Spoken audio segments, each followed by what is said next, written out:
Hello, my Italian food fanatics. Today, we're going to make a white bean soup. Now, this is a minimalistic looking soup. When you stare down into the bowl, all you're basically going to see is broth and white beans. But it's elegant.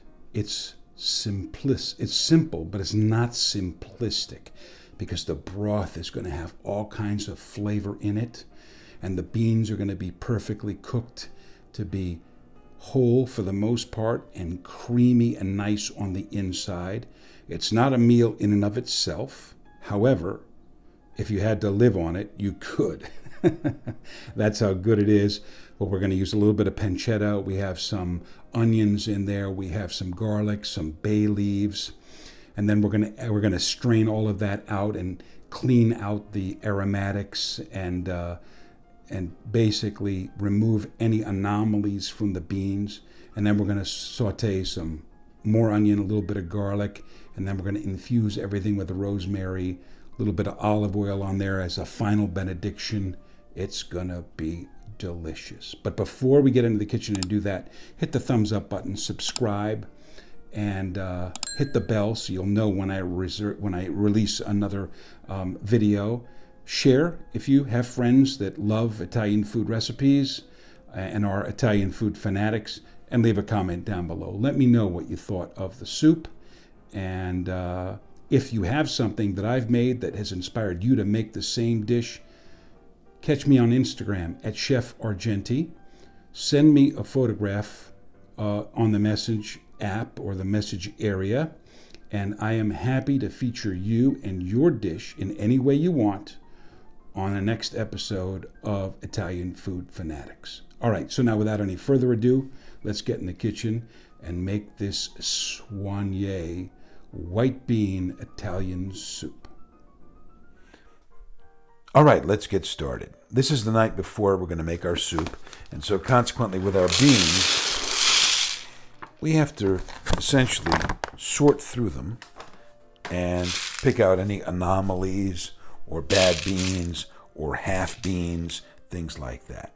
Now look, it seems as if there's an anomaly here, but that's actually okay. But I'm going to go through these and pick out any, again, beans that we don't really want, half beans, quarter beans, anything that's damaged, and I'll be back.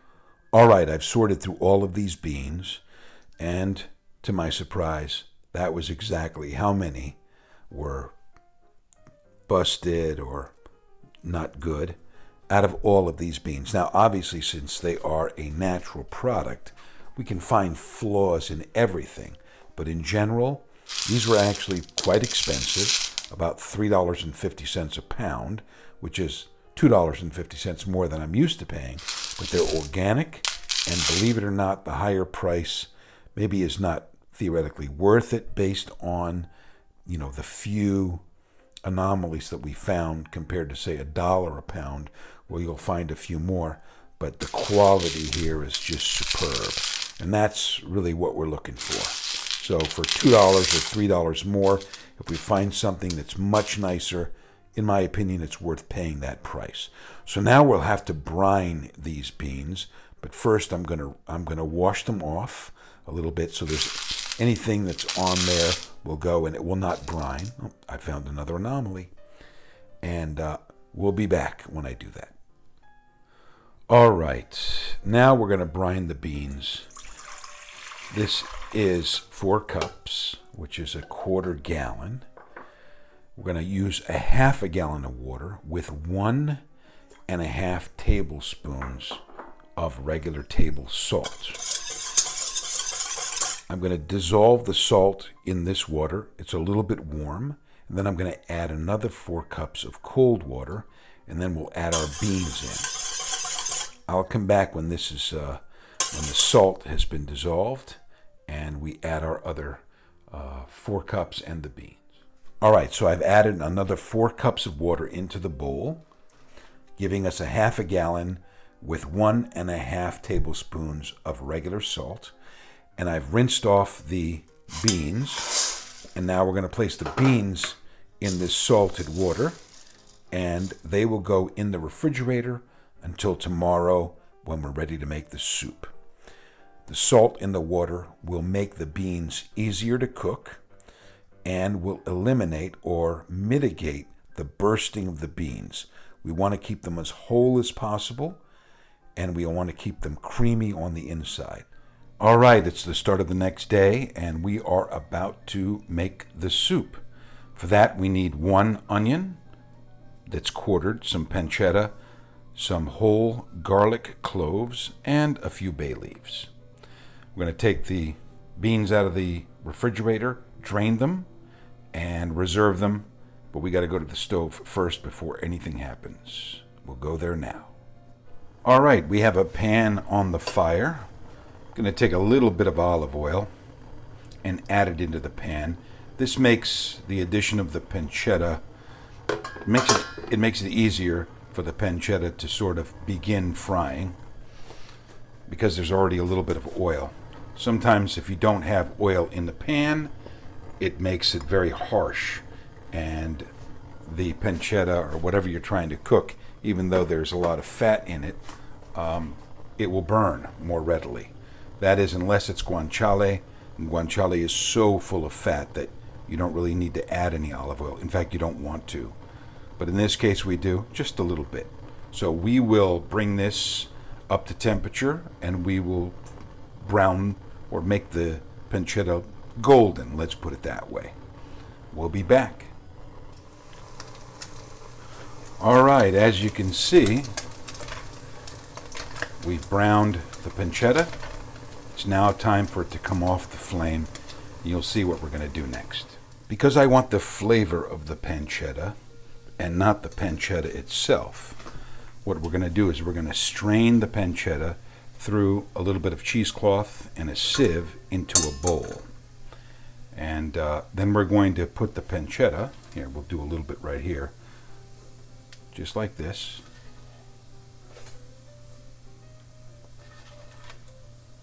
We want that flavor, but I don't want these little bits of pancetta in the soup. So what I'm going to do after I drain all of the pancetta is make a little package with the cheesecloth, and we're going to submerge it in the water with the beans. So when it cooks, we can remove it. And we'll have the flavor, but we won't have these little bits that, in my opinion, are a little bit ugly. So we'll be back. All right, you can see that the pancetta is now locked up in the cheesecloth, and the fat has drained out. What I'm going to do is I'm going to wrap this up, and we're going to tie it off with a little bit of twine.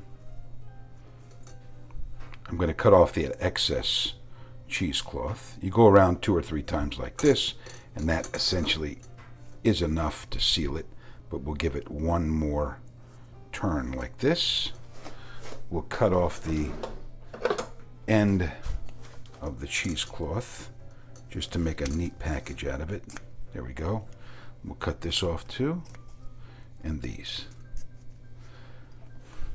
There we go. Flavor of the pancetta without the actual pancetta. In fact, I have to reseal this. So we'll be back. Let me take care of this business, and we'll move forward. All right, I've taken this and redone it. This is going to go into our pan, which I've washed out. Look at that. That's all flavor as well. And this is going to go into our pan. Let me bring this over so you can see.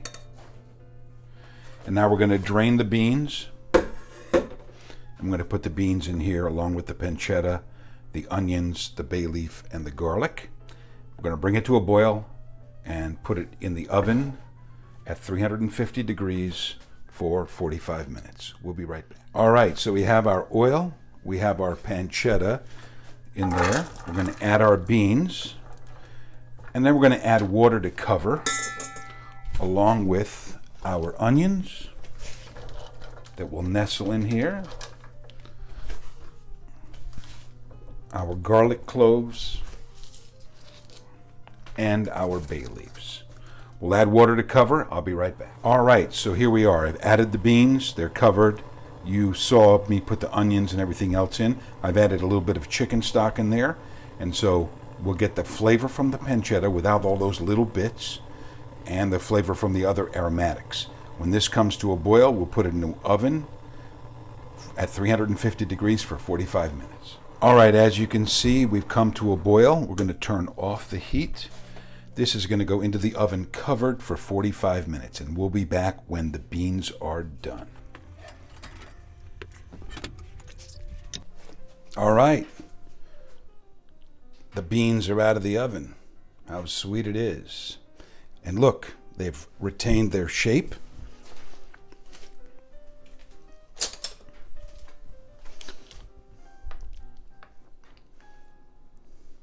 They're perfectly cooked.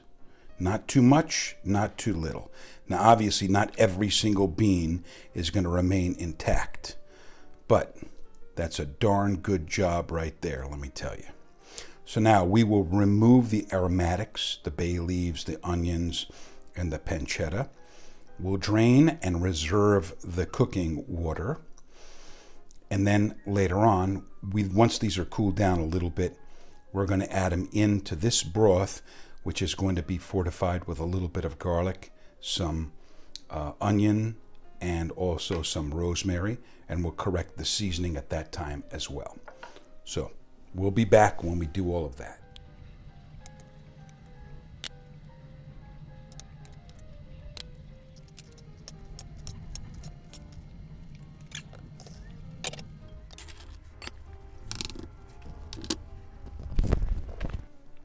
Now I've placed these on a sheet pan like this, and the reason for that is to cool them down, but also to remove any anomalies and the other parts of the small pieces of the aromatics that did not get removed earlier. So you can see sometimes there are beans that are not exactly cooked or good looking, like this one right here. There's a lone mullet that you just kind of don't want. It doesn't look nice. Something was wrong with the skin, unfortunately. We don't want to treat any beans with disrespect, but look, there's one right there. You don't want that. Anyway, that's what I do. I clean these out. Look, there's one with a little spot in it that I don't particularly care for. Now, obviously, you're not going to get everything. Like I said, this is a natural product, and so these anomalies will exist. But certain ones that stick out like this, we want to remove. All right, I'll be back when we move forward. Okay, now that we've drained our beans, I went ahead and washed this pan out. I want to use more pots and pans than we need. Add a little bit of olive oil. And now we're going to add some onions in there. Very, very, very finely minced onions. We want the flavor. We want them to kind of also just melt, essentially.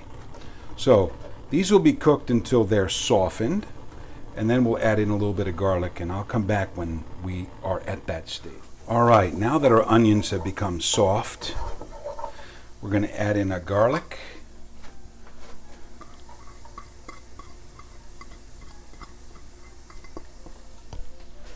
I'm going to turn up the heat a little bit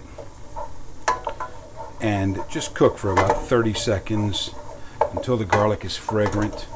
We don't want to brown anything here. Remember, this is a white bean soup. We want everything to be essentially not browned. We've already got plenty of flavor in there from the pancetta.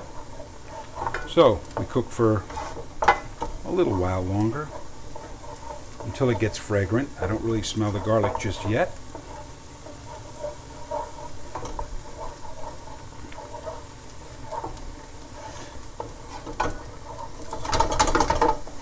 There we go. Now I smell it. I'll give it a few more seconds, and then we're going to add back in the liquid that we cooked the beans in, that we've reserved and strained. It's very important that we keep that, because that's a lot of flavor as well. That's our entire soup. So here it goes back in.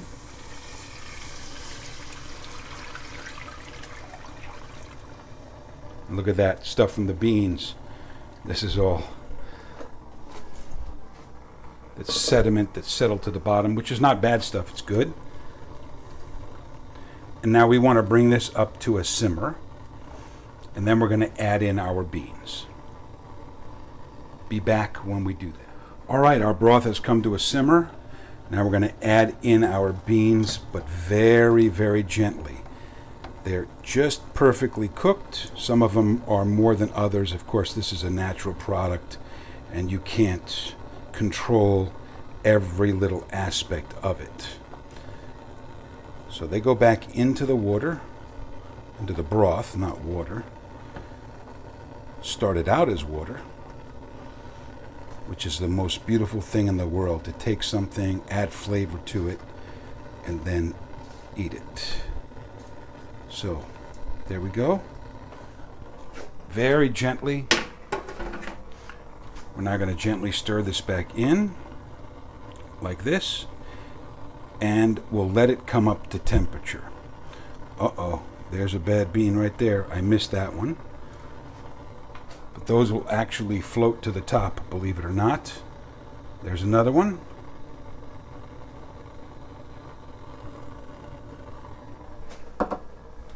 Again, you don't really have to be concerned with that. That's the beauty of nature, in a way. But I'm trying to make something for you here that's exceptional. And for that reason, I want to take those things out. There's even a little onion here that got colored that we don't want in there. Attention to detail. Pay attention to details, and then when you step back, the painting will be perfect. Now there's a skin that we don't want in there, but other than that, it looks pretty darn good to me. So I'm going to cover this for another couple of minutes until it actually comes up to temperature, and then we'll move forward from here. All right, I want you to notice something. This is now beginning to come back to a simmer. We do not want this to boil at all. So what I'm going to do is I'm going to turn the heat off. We're going to add in our final ingredient, which is some fresh rosemary that I have out of my own garden. Not too much, because it's very, very potent. And we're going to cover again, and we're going to let it infuse for 15 minutes. I'll be back, and then we'll eat. All right, our rosemary has been infusing for the last 20 minutes in here, and you can smell the perfume of it because the heat releases the volatile compounds in the rosemary, and it perfumes the entire soup. Now, we'll move this around a little bit, just to ensure that all of that rosemary flavor gets everywhere. Now we'll taste, we'll adjust the seasoning, and we'll serve it up. Let's see.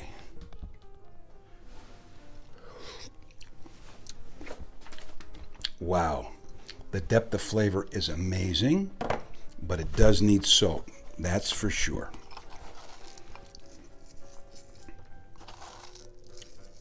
Just add a little bit, because we can always add more. And on YouTube or any video, it looks like it's a lot more salt that you're adding on the video than you really are in real life. All right, let me get a clean spoon.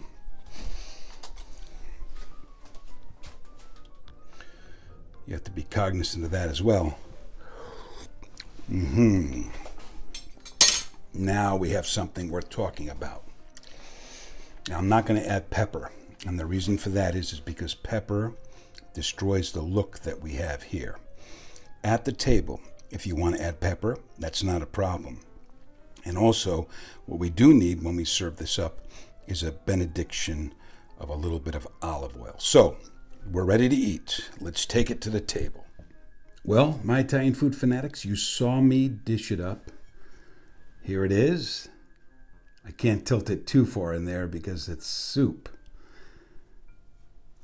But I am going to add a little bit of black pepper, because I do like black pepper. And I think it goes well with this. It's just not aesthetically pleasing. Also, we could have added parsley to make it look nicer and stuff like that. but that's just aesthetics. But we do eat with our eyes, believe it or not. If you were to mash up an onion and an apple to like a baby food consistency, plug up your nose and your eyes, and just eat both, you cannot tell the difference between onions and apples when they're the same consistency, when they have the same mouth feel. Now, that's daunting to think about, but it also makes us think about something else. Our nose, the olfactory senses, are very important, the most important, believe it or not. And of course, so are our eyes. We do eat with our eyes and our nose more than we do with our taste buds. So these are very important. Adding a little bit of parsley on there makes it look nicer. However, I wanted to keep it pure for you today. I wanted to keep it elegant and nice. I do add a little bit of salt because, again, like I said, I like salt, and we could have added parsley to make it look nice, but again, it's defeating our core purpose for you today, and that is making something elegant and soigné. So now, without further ado, let me taste this. So we adjusted the seasonings, and let's see.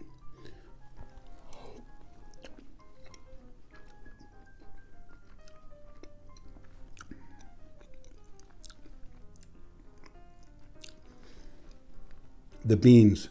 Okay, not all the beans are going to be exactly perfect. That's impossible to do.